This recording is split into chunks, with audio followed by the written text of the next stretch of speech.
Vamos lá, a primeira coisa que a gente precisa aprender sobre humildade é a definição. O que é humildade para você? Você já perguntou? O significado da palavra humildade. Alguém quer levantar a mão e explanar alguma coisa? O que é humildade, Camille? Eu vou dando nome assim, se não levantar a mão. Sou mal. Isso, a Camille associou humildade com honestidade, como se fosse um sinônimo, correto? Legal. Bárbara?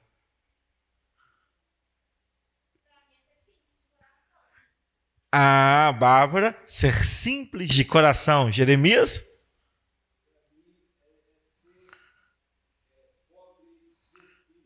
Ah, pobre de espírito. Ana? Tu mesmo.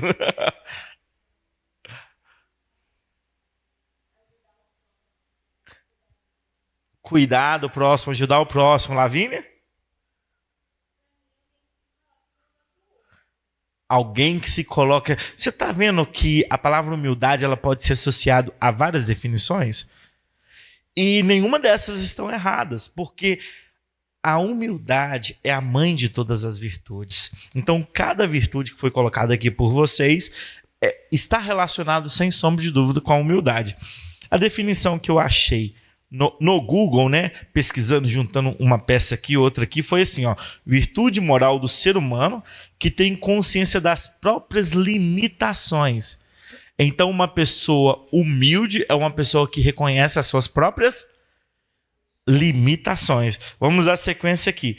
Por isso, está sempre aberto para o aprendizado. Então, quem está sempre aberto para o aprendizado é alguém humilde e reconhece que não é superior a ninguém.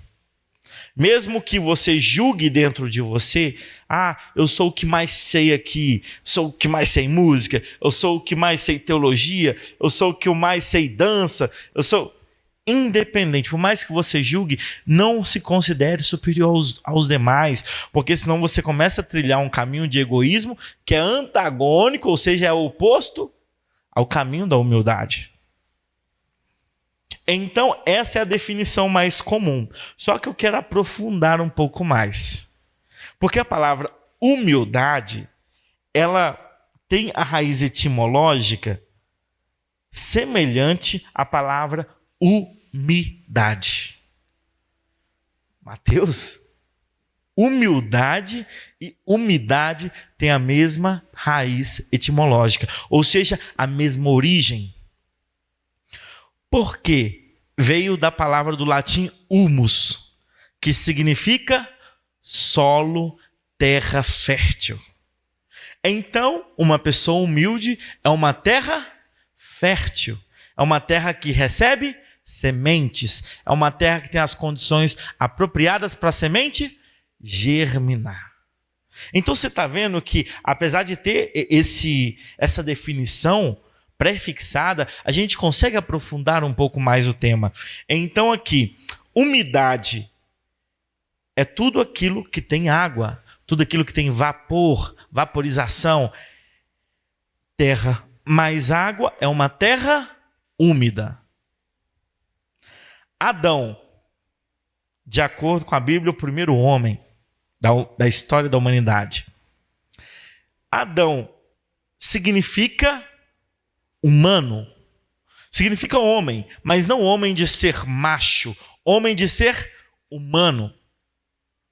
E a Bíblia fala que Deus formou, deu forma. Tem como dar forma em uma terra dura, seca? Só tem como dar forma em uma terra úmida. Então, Adão é um ser humano que foi modelado pelas mãos de Deus. Nossa, Mateus. Claro, estamos falando de forma poética. A Bíblia fala que Deus não tem mãos. Mas é uma forma de falar que Deus formou o homem. Ok? Estão entendendo até aqui?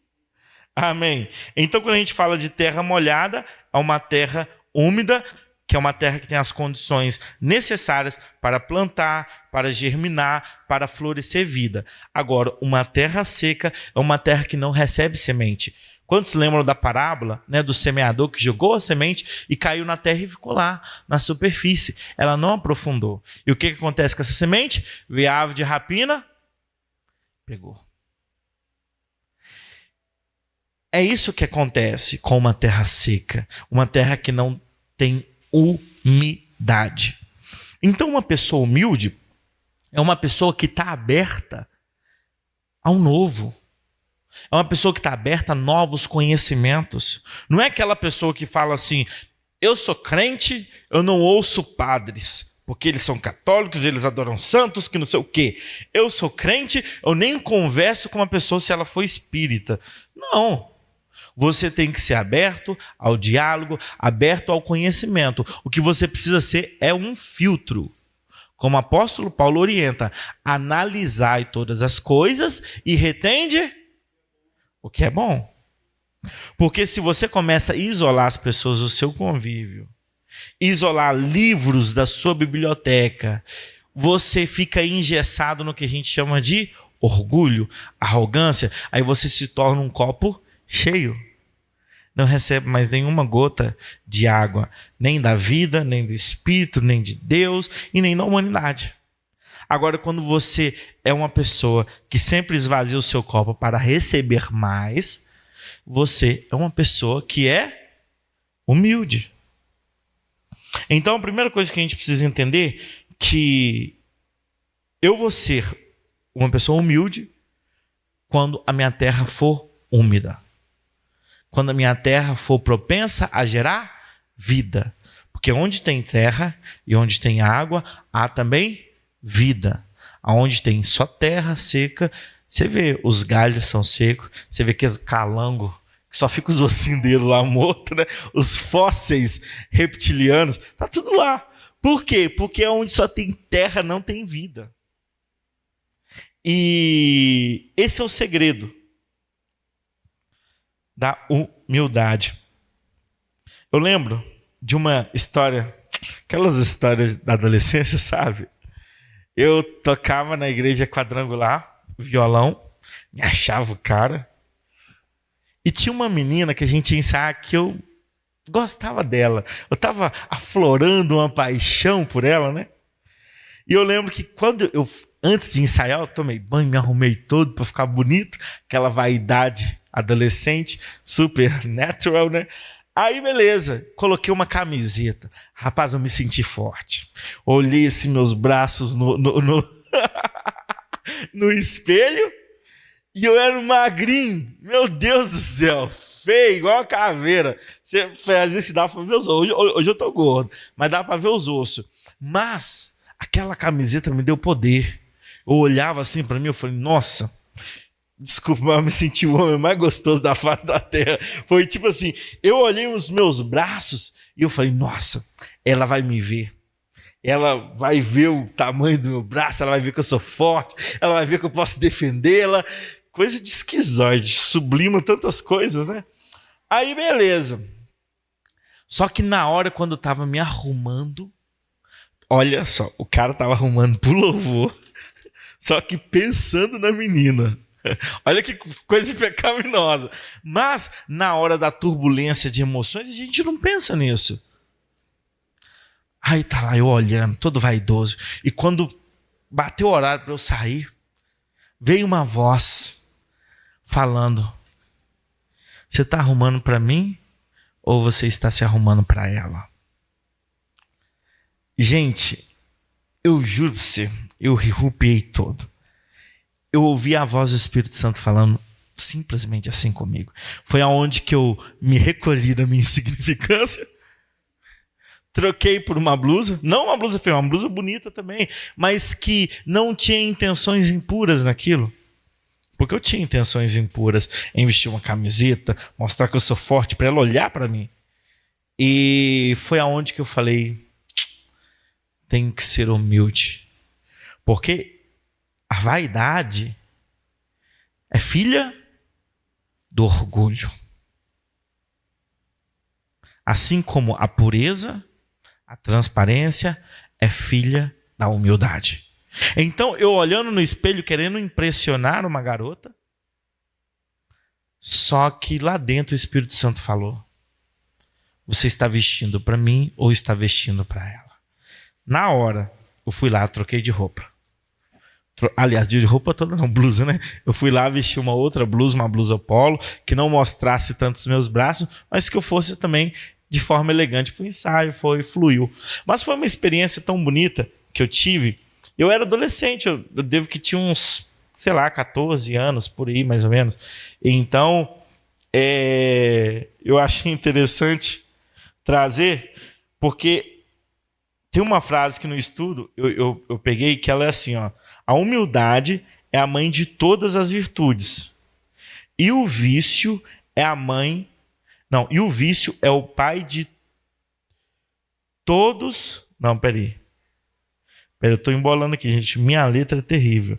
A humildade é a mãe de todas as virtudes e o orgulho é o pai de todos os vícios. O que eu quero dizer com isso? Virtudes. Vamos olhar. Se a humildade é mãe de todas as virtudes, a pergunta é: de quais virtudes a humildade é mãe? Primeira, mansidão. Não dá para falar todas porque são enormes. Mas uma pessoa mansa só pode ser mansa quem é humilde. Por quê? Se o Jeremias fala grosso comigo, se eu for orgulhoso, eu vou falar: quem que é esse cara? E eu vou querer rebatê-lo na mesma moeda. Eu vou agir no mesmo espírito. Agora, quem não age no mesmo espírito é humilde. Logo, a mansidão é filha da humildade. Então, só pode ser manso quem é humilde. Segundo, generosidade. Pão duro, né? Filho da humildade, não. Gente muquirana, mão de vaca, isso não é filho da humildade, não. Então, a pessoa generosa, que abre o coração para ajudar, também é filha da humildade. Não tem como você ser generoso sem ser humilde. Sem ter um coração que floresce vida. Porque um coração que floresce vida é um coração que é generoso. Gratidão. Um coração grato, só pode ter um coração grato quem é humilde. Vamos supor, você levanta, você só tem um tênis. Quando você pisa numa moeda, dá para você saber se ela é de 25 centavos ou de R$1, de tão fina que está a sola. E você viver naquela pindaíba desgramada, sem dinheiro, apertado. Só que você é grato. Porque pessoas orgulhosas: nossa Deus, eu sou teu filho, eu sirvo, eu vou na igreja, não tenho um tênis decente. Agora, uma pessoa que, apesar das circunstâncias, é gratas, é uma pessoa que é humilde. É uma pessoa que tem um coração fértil. É uma pessoa que é uma terra boa para receber semente. É um coração grato. Vamos lá, que tem mais aqui, ó, que eu notei. Obediência. Só pode ser obediente quem é humilde. Rafael, busca uma água lá. Mateus está achando que é quem? Orgulho. Tô indo. Humildade. Mas lembrando que humildade não é uma obediência cega, não. Porque senão muitas pessoas podem abusar de você. É uma obediência inteligente. Porque se um abusador fala: desculpa, mas infelizmente existem. Um pai vira para uma filha e fala: tira a roupa. Eu sou seu pai, você tem que me obedecer. Não. Isso é submissão cega. Isso é desrespeito. Isso é falta de caráter. Então, quem é humilde é obediente, mas não é uma obediência cega. Eu lembro que teve um dia que o meu tio... Eu era adolescente ainda, ia na igreja. Compra como é que é? Um maço de derby pro seu tio. O cigarro chamava derby, né? Compra uma caixa de derby pro seu tio. Eu falei: eu vou comprar cigarro pra você, não? Aí ele falou: uai, por quê? Eu falei: não, porque isso vai destruir seu pulmão, isso tá acabando com você. Eu não vou colaborar com a sua destruição, não. Ele: respeite seu tio. E começou a me xingar. Mas o que acontece? Obediência, ela tem que ser racional. Tem que ser uma obediência lógica. Então, quando a gente fala que uma pessoa humilde é uma pessoa que obedece, claro, a humildade tem limites. A obediência tem limites. Então, eu, como ser racional, vou julgar toda a ordem para eu obedecer de acordo com a santidade de Deus. Arrependimento. Só pode se arrepender quem é humilde, porque quem é orgulhoso nunca dá o braço a torcer. Você já viu que o orgulho é igual um mau hálito? Quem tem não sabe que tem, precisa do outro para falar. Cara, essa boca tá fedendo. Escova o dente aí, irmão. É tipo assim, a pessoa orgulhosa, ela não consegue ver. Tem que chegar alguém, a esposa, o marido, os filhos. Você não acha que tá exaltado demais, não? Para a pessoa se enxergar. Então, uma pessoa que arrepende, ela é humilde. O Jeremias leu aqui, ó, Salmo 51. Cria em mim, ó Deus, um coração puro, um espírito reto, inabalável. Me perdoa. Você vê que ali Davi está arrependido. Ele está reconhecendo. Você sabe o que é um rei? Que governa sobre tudo, sobre todos, que tem poder mais forte que todos, dobrar o joelho e se arrepender, porque ele reconhece que existe um rei maior do que ele. Ele reconhece que ele não é superior. Então só pode arrepender quem é humilde. Serviço. Só pode servir quem é diaconato. Não é lugar de pessoas orgulhosas. Não é. Porque vai chegar uma hora que a pessoa vai fazer de raiva. Sabe aquela pessoa que sabota a operação de propósito, de tanta raiva? Eu não vou servir o irmão Ricardo. Eu não vou servir o irmão Jeremias, eu não gosto dele. Eu vou dar ceia para ele? Não, vai lá você, irmã. Pessoas orgulhosas, pessoas inflexíveis, não sabem. São soberbas. E o que a Bíblia fala? A soberba precede... Como? A queda, a destruição, a desonra. Provérbios fala tudo isso. Que a soberba precede a desonra, precede a queda, precede a destruição. Então tem vários versículos, cada um fala de uma forma. Agora vamos lá, vícios. A palavra vícios do latim, ela significa defeitos. A gente entende que vício é aquele comportamento compulsivo, né? Como se fosse um loop infinito que nunca se satisfaz. Sempre quer. Então, o vício pode ser tanto nesse sentido de um comportamento compulsivo como um defeito, né? Então, o orgulho é o pai de todos os vícios, ou seja, o pai de todos os defeitos. Então, aqui, é uma pessoa... os filhos do orgulho é a arrogância. Porque uma pessoa arrogante, ela se acha superior aos outros, e por se achar superior, o que ela faz? Ela começa a desdenhar. Nossa, você viu o Rafael tocando guitarra? Ali era sol sustenido, ele deu sol, cara ruim. Aí eu começo a desdenhar, porque eu me julgo superior a ele. O nome disso é arrogância. Não é fruto de um coração humilde. Tá vendo? A irmã dançando? Eu faço o passo bem maior do que ela. Tem que esticar mais assim para. Você tá entendendo? Ou seja, a pessoa julga saber mais do que a outra. E logo ela está entregando o coração para o egoísmo, para a arrogância, para a soberba. Por isso que nós devemos vigiar os nossos comportamentos para que não entremos numa onda de orgulho, de arrogância. Vamos lá. Inveja. Ó, deu um eco aí. Que efeito é esse, varão? Vigia. Acha que eu estou no céu? Vamos lá. Inveja é filha do pai. Orgulho. O que é inveja? Desejar o que é do outro. Gente, modelar, se inspirar no que o outro tem não é pecado. Eu, como corretor de imóveis, eu entro em algumas casas que eu falo, uau, que casa linda.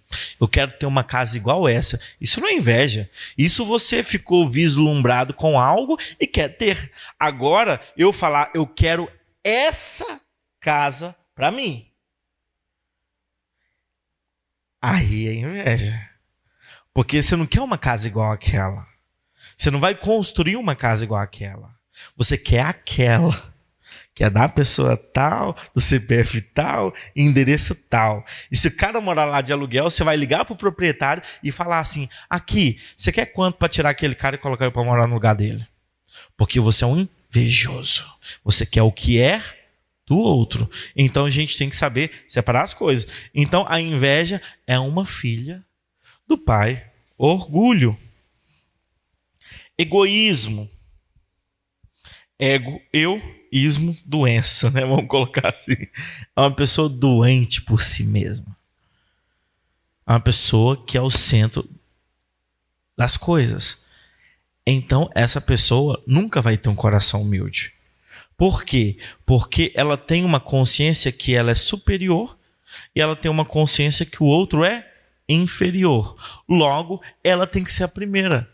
Logo, tudo tem que ser ao redor dela. O mundo inteiro tem que orbitar em torno dela.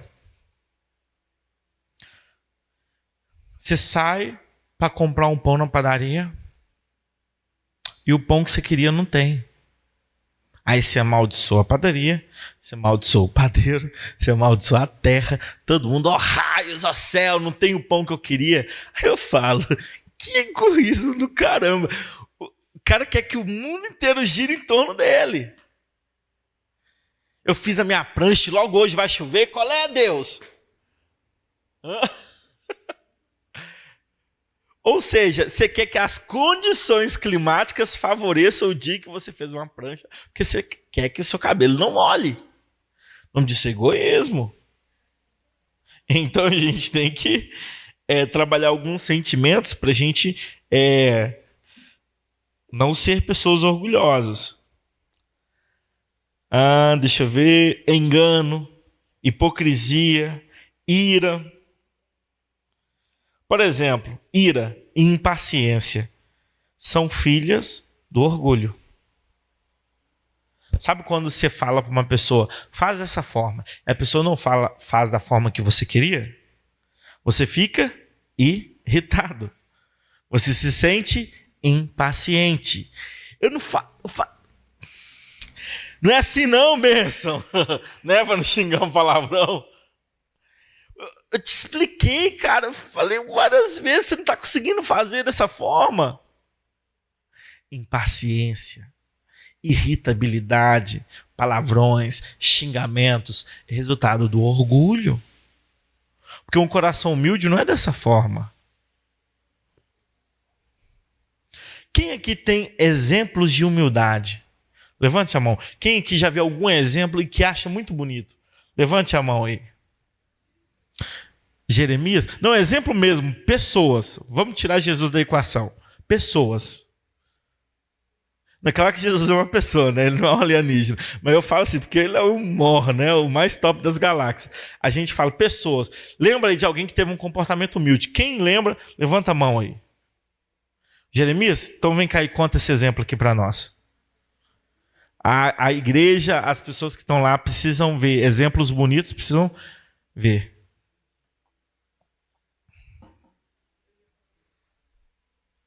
Pode subir onde que eu estou aqui. Pode contar um exemplo. Olha, o exemplo de humildade aconteceu comigo numa situação de trânsito. Eu estava descendo o Amazonas e o sinal fechou na minha frente e entrou uma moto bem na hora que eu estava para poder cruzar o trânsito. E eu bati na traseira da moto. Não deu tempo de eu parar.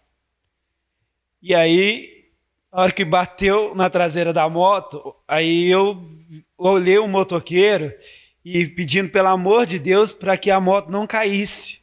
E aí ele segurou a moto, rapaz, foi segurando, e aí ele conseguiu não cair com a moto. Aí, na hora que eu vi que ele conseguiu ficar em cima da moto, eu desci bem bravo. Eu era crente, tinha a palavra de Deus no meu coração, e creio que tem, mas eu agi não como crente. Já desci exaltado para poder brigar com o cara. E aí a primeira coisa que esse cara falou comigo foi o seguinte: você está bem? Você machucou? Na hora eu parei, na hora o que eu estava fazendo. Ele falou assim: vamos parar ali na frente para a gente ver o que a gente pode fazer? Eu peguei o carro, mas fiquei depressa, tirei ele da onde estava, parei do lado lá e fiquei ouvindo o cara falar e dar uma aula de humildade para mim. Aí eu falei assim, aí eu entendi e falei com ele assim,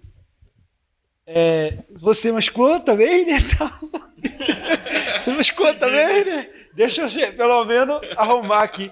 Eu, não machuquei não. Aí ele deu mais uma aula de humildade. Ele falou assim, não, eu não machuquei, mas quebrei o seu farol. O que nós vamos fazer? Aí eu falei assim, não, a culpa foi minha de ter batido em você, porque o sinal estava vermelho para mim. Eu tinha que ter parado. Que bom que você conseguiu segurar a moto. Ele falou, então vamos fazer o seguinte, vamos embora, eu vou subir na minha moto, você entra no seu carro e nós vamos seguir o nosso caminho. E Deus te abençoe. O cara falou desse jeito comigo. Eu entrei no carro e falei assim, eu tenho que converter mais. Tá vendo? Uma salva de palmas, porque, poxa, você tá vendo que isso aqui que é um testemunho. Não é chegar que eu comprei uma Hilux, eu comprei uma mansão, eu sou... Não vou terminar. A Univation.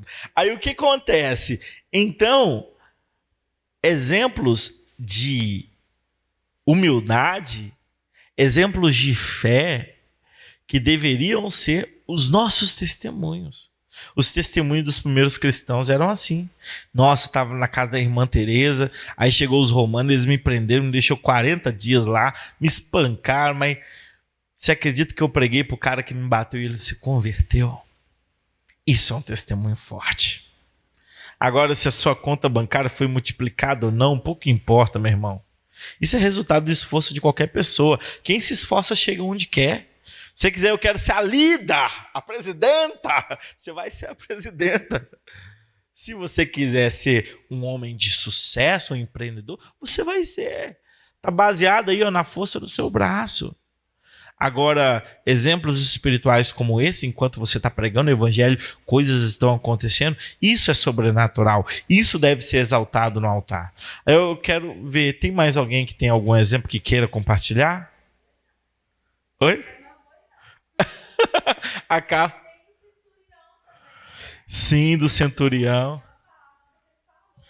Sim, mas vamos deixar os personagens bíblicos para lá. Eu quero gente aqui, nós, do povo. Tem alguém que tem um exemplo que quer compartilhar aqui? Depois que eu trouxe Jeremias, vocês ficam tudo calados, né? Gente, é esperto. Mas vamos lá, abra uma Bíblia em Isaías, capítulo 57.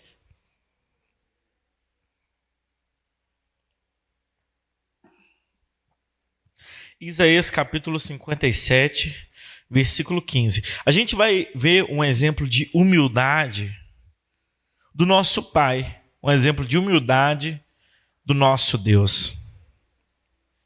Todos acharam? Isaías sumiu da Bíblia, irmã? Vamos lá.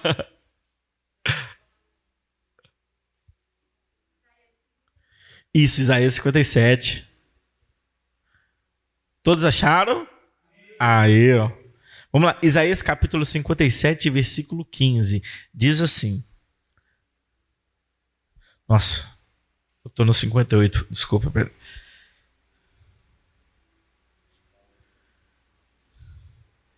Isaías 57, 15. Achei. Porque assim diz o alto, o sublime, que habita a eternidade, o qual tem o nome de santo. habito no lugar alto, no santo lugar, mas habito também com o contrito e abatido de espírito, para vivificar o espírito dos abatidos e vivificar o coração dos contritos. Gente, vocês conseguiram ver a grandeza disso? Deus, o Criador dos céus e da terra, habita na eternidade, aonde ele é chamado de santo. Isso. Aonde ele é chamado de santo, alto, sublime. Aonde todas as estrelas, todos os anjos se prostram a ele. Mas a Bíblia também deixa claro que ele está junto com o contrito de coração. Ele está junto também com o abatido. Hoje eu estou cheio de experiências, né? Eu lembrei de um fato aqui. A minha família não foi uma das melhores, né? E tinha um tio meu que morava nos fundos e ele vivia na cachaça. E meu pai tinha uns problemas com vícios também, de drogas, bebidas. Aí sempre eles brigavam. E de novo, uma briga. Como todos os dias acontecia. E eu já estava cheio daquilo. E aquele menino que sempre ficava lá, lendo livros, quietinho, no cantinho dele, que todo mundo, olha que bênção. O menino fica endiabrado no dia. Aí, gente, eu peguei, dei um bicudo no fogão. Pá! E comecei a xingar. E comecei todo o nome. E chorando. Que dia a gente vai ter paz nessa casa? Que dia que não sei o quê? Eu lembro que tinha uma mulher lá, uma gordona. Mulher esquisita, mas estava lá. Ela estava com meu tio.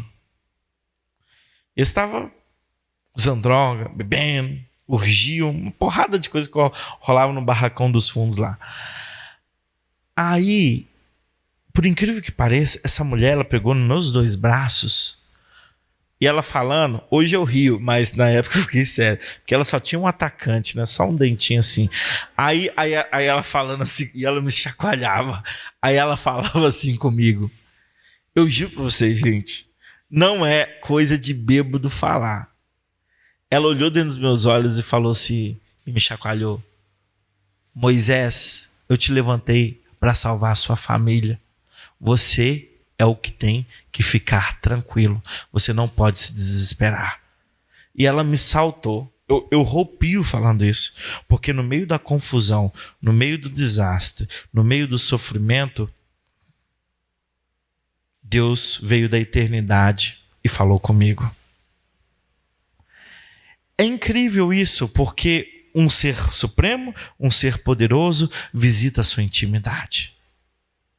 Nós, com preconceito, Deus não usaria aquela gordinha, Deus não usaria aquele magro, Deus não usaria aquele cachaceiro, morador de rua, sujo, imundo. Deus usou a pessoa que eu menos esperava. E no meio daquele tumulto, eu procurando me nortear, Deus me trouxe um propósito. Você já percebeu isso? Sabe quando você está chorando por algo triste e percebe que Deus visita ali na sua intimidade? Do nada a janela abre, entra uma brisa gostosa dentro do quarto, você enxerga uma luz.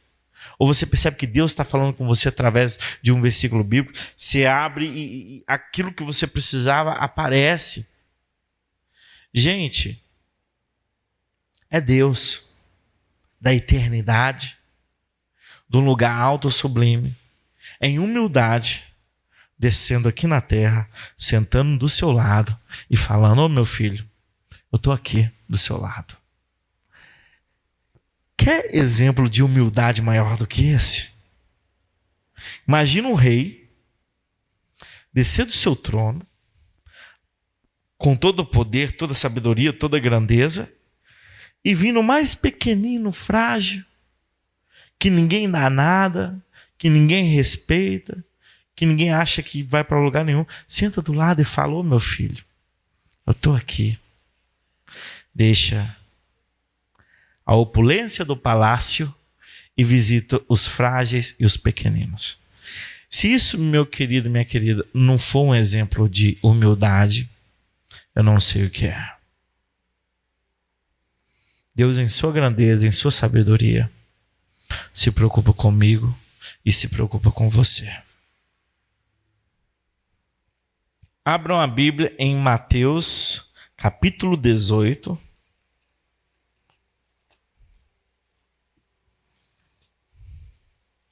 Jesus nos ensinando sobre humildade.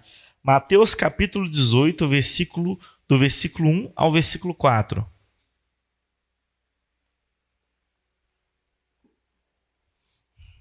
Diz assim: naquela hora aproximaram-se de Jesus os discípulos, perguntando: quem é, porventura, o maior no reino dos céus? E Jesus, chamando uma criança, colocou-a no meio deles e disse: em verdade vos digo que se não vos converterdes e não vos tornardes como crianças, de modo algum entrarei no reino dos céus. Portanto, aquele que se humilhar como essa criança, esse é o maior no reino dos céus. E quem recebeu uma criança, tal como está, em meu nome, a mim me recebe. Os discípulos, eles estavam questionando o mestre. Quem que vai ser o primeiro? João, que fica aí no seu colo, o Pedro, que lidera a equipe, o Tomé, e disputando quem iria ser o primeiro. A gente tem até esse episódio no The Chosen, né? Muito legal. E eles, como os homens, disputando os primeiros lugares. Eu quero sentar do lado do meu mestre. Teve até uma mãe que chegou: ô mestre, quando você reinar, coloque um filho meu à tua direita para reinar contigo, outro à tua esquerda. Mas Jesus dá uma lição para todos os discípulos. Falou: aquele que quiser ser o primeiro, sirva todos os outros. Aquele que quiser ser o primeiro tem que ser como esta criança. Ele colocou uma criança no colo. Aí a pergunta é: por que eu tenho que ser como uma criança? Eu meditando nisso, eu fiquei pensando: como que uma criança é? Aí eu falei: uma criança é ingênua, uma criança é inocente. Mas o desejo de toda criança é ser como o papai. O desejo de toda criança é ser como a mamãe. Porque os discípulos estavam na lógica dos negócios. Por que você anda com Jesus, Mateus? Uai, é um bom negócio, o cara vai salvar Israel, tal, quero estar do lado dele, você é doido? Ou seja, era um bom negócio seguir Jesus. Por que você vai na igreja, dona Joana? Uai, meu filho está nas drogas, eu quero que ele seja curado. É um bom negócio ir na igreja. Por que você vai na igreja? Eu estou com um problema, um diagnóstico complicado e eu quero ser curado. Então você percebe que as pessoas estão envolvidas no reino de Deus porque é um bom negócio. Ou por causa das suas ambições pessoais. Não, eu estou na igreja há 20 anos, daqui a pouco o pastor vai falar que eu sou o titular, eu quero liderar a igreja e não sei o quê. Aí eu vou pular de pastor para bispo, depois de bispo para arcebispo. Aí cria uma hierarquia e todo mundo querendo poder. Não, quer lá porque quer estar no louvor, a vitrine dos santos, louvando ao Senhor. Eu estou falando. Tem pessoas que seguem a Jesus por causa das ambições pessoais, que seguem Jesus porque é um bom negócio e que seguem Jesus por causa dos seus desejos. Eu fiquei sabendo que se eu dar o dízimo, eu prospero. Como eu quero ser um homem próspero, rico, ter minha mansão, meu carro, eu vou ser dizimista, eu vou ser fiel a Deus. Aí você tem um espírito de barganha. Agora, uma criança segue o papai e a mamãe, sabe por quê? Não é porque eles estão na lógica dos negócios. Não é porque eles estão na lógica da ambição pessoal. Não é porque eles estão na lógica do desejo. Eles simplesmente querem ser igual ao papai. Eles querem ser igual a mamãe. Às vezes tem uma menina lá, vendo a mãe, passando maquiagem, batom. Tadinha, a menina nem sabe que a mãe vai para uma festa, se perder, beber, fazer um monte de coisa errada. Só que aí a menina, na sua ingenuidade, na sua inocência, eu quero ficar lindo igual você, mamãe, passando um batom. É isso que Deus quer da gente, essa inocência. Porque muitas das vezes a gente busca e temos interesses por trás daquelas atitudes, por trás daquelas ações. É um menino que fala, não, quer dirigir igual papai. Papai dirige, corta um carro, corta outro, é doido demais. O menino só quer ser igual ao pai. O menino não sabe que o pai está infringindo lei de trânsito. O menino não sabe que o pai só anda atrasado porque é um cara desorganizado. O menino não sabe que o pai é todo... Ele só quer ser igual ao pai. Então, Jesus fala, olha, seja como essas crianças. Não se envolva no reino de Deus em busca de trocas espirituais, em busca de ambições pessoais, em busca de fazer um bom negócio. Tô na igreja, quer pro inferno não, tá doido? Morrer queimado. Não, você perdeu o sentido. Você tem que ser como essas crianças. Por que você vai na igreja? Cara, quero reunir com a minha família. Quero ser igual ao meu pai. Lá vou ver meus irmãos, minhas irmãs. Por que você está indo missionar, deixando sua família, indo para outro país, para revelar o evangelho de Deus? Cara, quero ser igual ao Cristo. Meu Senhor, meu Salvador. Eu quero ser igual ao Pai, meu papai, que salvou a humanidade. Eu quero entregar minha vida. Cristo fez isso. Então você percebe que são atitudes desprovidas de ambições, desprovidas de negócios, desprovidas de intenções obscuras. Eu juro pra você, tem gente que vem na igreja por causa de mulher. Tem gente que vem na igreja por causa de homem. Eu sei disso, eu já fui de outras igrejas. Reúno uns jovens. Nossa, minha família é terrível, aleluia. Então, eu imagino que quando Deus fala, seja como essa criança, Ele fala, tenha simplicidade, tenha pureza, seja transparente, seja inocente. Não se envolva. Os discípulos lá, querendo, quem que vai ser o primeiro? Estavam na lógica dos negócios. Eu estou servindo mais, hein, mestre? Ó, da última vez foi eu que servi o pão, eu que levei a toalha. Esquece de mim, não. Quando o Senhor reinar, estava na lógica dos negócios.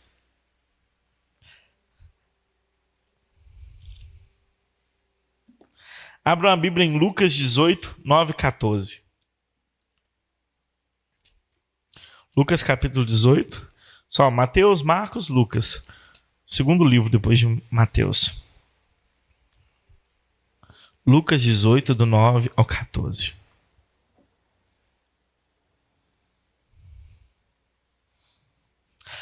O apóstolo Tiago, o apóstolo Pedro, inclusive o Antigo Testamento fala que Deus resiste aos soberbos, mas dá graça aos humildes. Deus resiste aos soberbos, mas dá graça aos humildes. E a gente vai ver isso literalmente nessa parábola. É Lucas capítulo 18, do verso 9 ao 4. Diz assim, propôs também esta parábola a alguns que confiavam em si mesmo. O que eles faziam?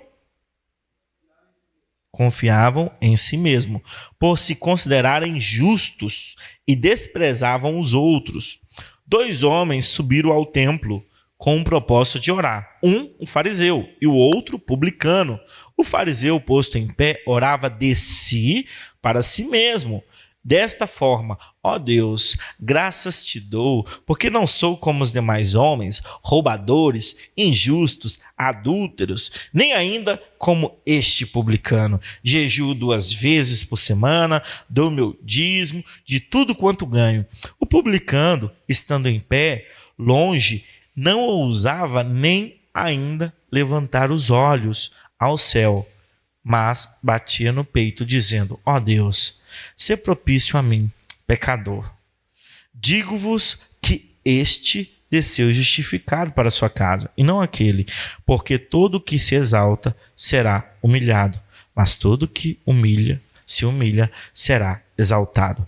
Então a gente vê aqui claramente que Deus exalta os humildes. Deus dá graça aos humildes, mas Deus abate os soberbos.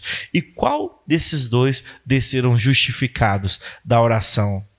O fariseu ou o publicano? O publicano. Aquele que se humilhou na presença do nosso grande Deus. O Jeremias leu aqui Salmo 51, aonde fala: olha, eu não quero sacrifícios. Eu não quero que vocês fiquem 3, 4, 5 dias sem comer em jejum. Eu não quero que vocês raspem a cabeça, que vocês sacrifiquem animais em meu favor. Eu não quero nada disso. O sacrifício que eu quero, sabe o que é? É o espírito quebrantado. É o coração contrito. Porque, gente, se arrepender do que faz não é tão fácil. Por isso que esse é o maior sacrifício que um ser humano pode fazer. É quando você faz e não aceita quando alguém te repreende, não aceita quando alguém fala que você está errado. Então, esse ato de reconhecer, dobrar o joelho e falar assim: Pai, eu preciso melhorar. Eu reconheço os meus pecados, eu reconheço que eu estou falhando nisso. Reconhecer diante de Deus e também reconhecer... Nossa, eu acho que estou velho. E reconhecer também diante dos homens. Se você errou, peça desculpa. Não invente: eu errei por causa disso. É igual os caras quando estão jogando videogame. É claro que eu perdi essa manete, esse botão que está estragado. Por quê? Porque não sabe perder. Não sabe falhar. Eu não cantei tão bem porque minha garganta está cheia de pigarro. Eu não toquei tão bem porque meus dedos estão dormentes, que está frio. Então a gente quer dar desculpa ao invés de reconhecer: gente, eu errei, foi mal, devia ter sido melhor, devia ter feito melhor. Então nós devemos reconhecer nossas falhas, nós devemos reconhecer nossos erros. E isso se tornou até mesmo um sacrifício, porque de tão grande o orgulho do ser humano. Nós não queremos reconhecer. Quando uma mãe fala: filha, eu já te falei para você fazer isso. Nossa, mãe, que chata. Ou quando o pai: filho, o que você está arrumando? Eu falei para você fazer isso. Ô pai, aí você está me tirando, não sei o quê. Orgulho. Nós devemos ser obedientes. O maior sacrifício, meu querido, é esse. É você reconhecer as suas limitações, os seus erros, aprender. Olha só o conselho.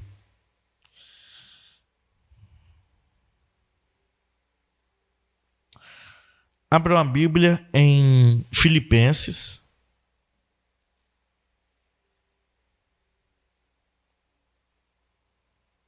Filipenses capítulo 2.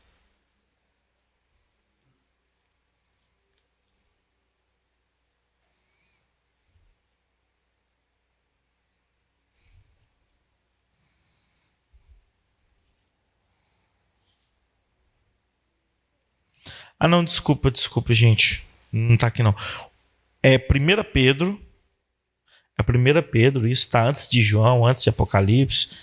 É 1 Pedro, capítulo 5. Olha o conselho que o apóstolo Pedro dá aos jovens. Aos jovens, aos adolescentes, a todos nós. Carta, né? 1 Pedro, capítulo 1. Capítulo 5, versículo 5.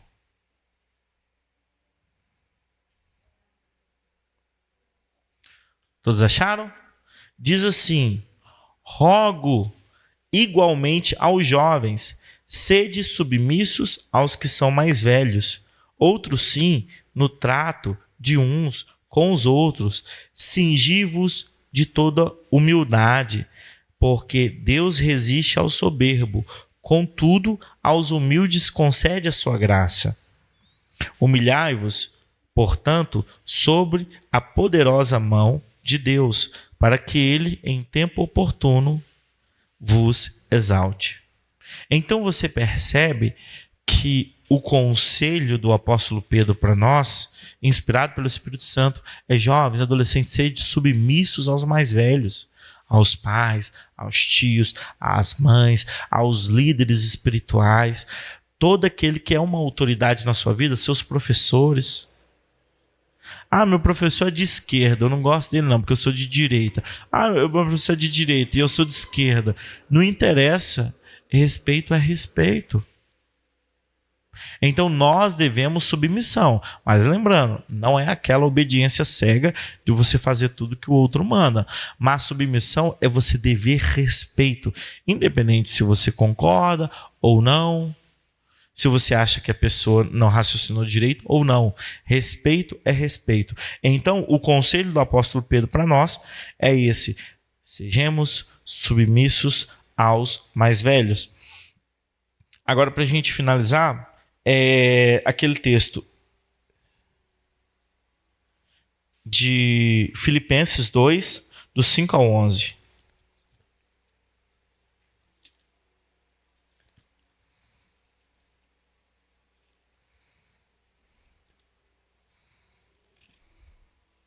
Filipenses, capítulo 2, versículos 5 ao 11.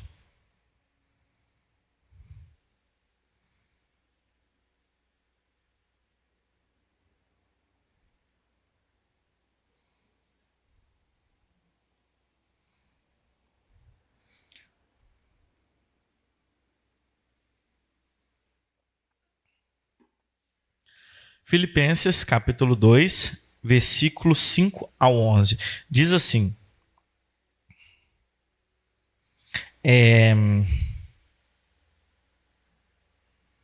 tende em vós o mesmo sentimento que houve também em Cristo Jesus, pois ele, subsistindo em forma de Deus, não julgou como usurpação o ser igual a Deus. Antes, a si mesmo se esvaziou, assumindo a forma de servo, tornando-se em semelhança de homens e reconhecido em figura humana. A si mesmo se humilhou, tornando-se obediente até a morte e morte de cruz. Pelo que também Deus o exaltou sobremaneira e lhe deu o nome que está acima de todo nome, para que ao nome de Jesus se dobre todo joelho nos céus, na terra e debaixo da terra, e toda língua confesse que Jesus Cristo é o Senhor, para a glória de Deus Pai. A Bíblia fala, você lembra da história do rei que deixou seu palácio e veio, habitou entre nós, se relacionou com os meros mortais? Foi o que Deus fez. Tem uma frase que eu acho muito bonita que diz assim, atenção de todos aqui, por favor. Tem uma frase muito linda que diz assim, que o maior feito da humanidade não foi o homem pisar na lua, foi Deus pisar na terra. E ele fez isso através da pessoa de Jesus Cristo. Ele fez isso por você. Ele fez isso por mim. Ele fez por todos nós. Todos aqueles que um dia iria falar: eu confesso o Senhor como meu Senhor e Salvador. Aceito o teu sacrifício. Seja o Senhor da minha vida. Salva minha alma hoje, ó Pai. E aqui o Filipenses fala: ele se esvaziou. Aqui está o segredo, aqui está a chave. Sabe por que os discípulos brigavam, disputavam quem seria o primeiro? Porque eles estavam cheios de si e vazios de Deus. Sabe por que somos orgulhosos? Porque muitas das vezes estamos cheios de nós mesmos e vazios de Deus. Porque o próprio Cristo, ele esvaziou de si mesmo e assumiu a forma de servo. E foi obediente até a morte e morte de cruz. E a minha pergunta para você, meu jovem, minha jovem, é como você está? Como a sua alma está? Você está cheio ou cheia de si e vazia de Deus? Ou o contrário, você está cheia ou cheio de Deus e vazia de si? Porque esse é o segredo. Nós devemos nos esvaziar de nós mesmos, para que a humildade flua através de nós. Porque é o Cristo agindo através do Mateus, exercendo a humildade. Porque o Mateus não tem humildade. O Mateus é mau. Mateus maquina coisas ruins. O Mateus é perverso, malévolo. O Mateus não é santo, não. Mas quando Mateus permite que o Cristo, o Espírito Santo, age através dele, o Mateus é humilde. O Mateus passa a ser santo como o pai dele é santo. Então, seja como uma criança. Apenas queira ser igual ao seu pai. Nada mais. Amém? Coloque a mão no coração e fala assim: eu quero ser igual ao meu pai. Simplesmente, somente isso. Nada mais. Agora eu quero propor 2 desafios antes da gente passar para a dinâmica da Camille, que ela trouxe uma dinâmica muito legal. Propor 2 desafios para você, porque aqui a gente prega e desafia, mas é mal. Cadê o martelo? Deixa eu dar uma pregada aqui. O seguinte: diplomatas precisam ser desafiados. Eu tenho 2 desafios para vocês. Eu quero que vocês se comprometam antes de saber o desafio, senão vocês vão dar para trás. Quem levanta a mão que se compromete, diga amém. Ixi, misericórdia. Cruzes. Eu vou falar, pode ficar tranquilo, não é nada difícil. O primeiro desafio para você trabalhar a humildade na sua vida, você vai chegar para uma pessoa que você convive e vai falar: amiga, por favor, sua opinião sincera, o que eu preciso fazer para melhorar como pessoa? E nada de, no final, depois que a pessoa falar, não acredito, eu achei que nós éramos amigas. Ou virar para a mãe e falar: mãe, você pensa de mim, vou embora. Não. Você não vai justificar. Você só vai perguntar: aqui, me dê sua opinião sincera. O que eu posso fazer? Se você fazer com várias pessoas escola, faculdade, trabalho, casa, igreja, melhor ainda. Que quanto mais informação você tiver sobre você mesmo, porque você se vê em primeira pessoa, agora você tem que se ver em terceira pessoa. Aí que o negócio é bruto. Você vai perguntar à pessoa que convive com você: o que eu posso fazer para melhorar como pessoa? E você vai pedir: olha, seja sincera. E quando a pessoa falar, você não vai ficar, não sei se você vai ficar triste, mas você não vai se justificar.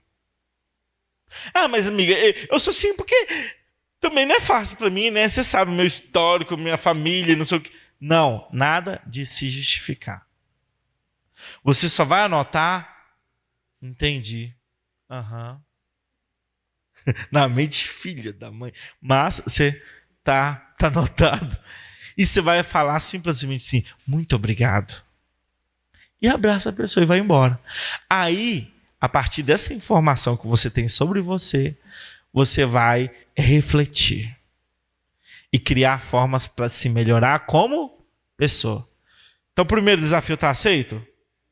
Está aceito? Legal. Então, você vai perguntar a uma pessoa que você convive: o que você acha que eu preciso melhorar como pessoa?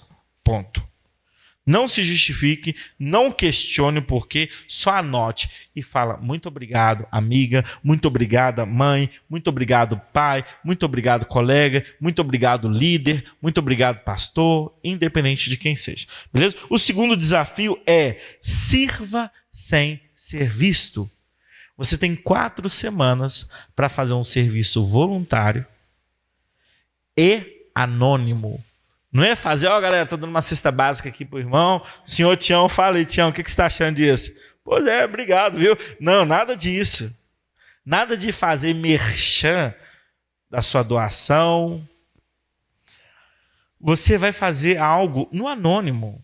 Junta umas roupas suas, que você não tá... Não é roupa velha não, viu, gente? Que nem cachorro usa.